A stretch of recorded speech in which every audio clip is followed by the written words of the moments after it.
যখন বেশি দুঃখ হবে অন্তর বেশি ব্যথিত হবে, অন্তরে প্রচুর পরিমাণ কষ্ট হবে, কোনো প্রকার চিন্তা করা ছাড়া, কারোর সাথে আলাপ আলোচনা করা ছাড়া যাই নামাজটা বিছান, রবের দরবারে সিজদায় চলে যান। সুবহানাল্লাহ।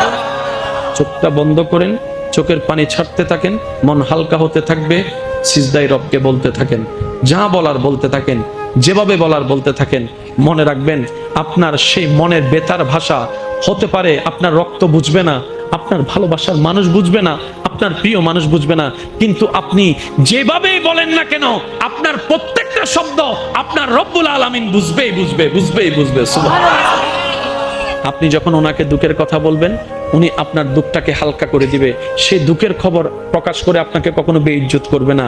আর আপনি যখন সুখের খবর পেয়ে রবের দরবারে সিজদায় চলে যাবেন, তখন আল্লাহ তাআলা খুশি হয়ে আপনার সুখটাকে আরো বাড়ায় দিবে। লা ইন শাকারতুম লা আযীদান্নাকুম আয়াতের উপর আমল হয়ে যাবে। আপনি শুকরিয়া করতে থাকবেন, সুখটাকে বাড়তে থাকবেন, সুখের কথা বলতে থাকবেন, রব্বুল আলামিন দেখে দেখে আপনার সুখও বাড়ায় দিবে, শান্তিও বাড়ায় দিবে। বলেন না সুবহানাল্লাহ।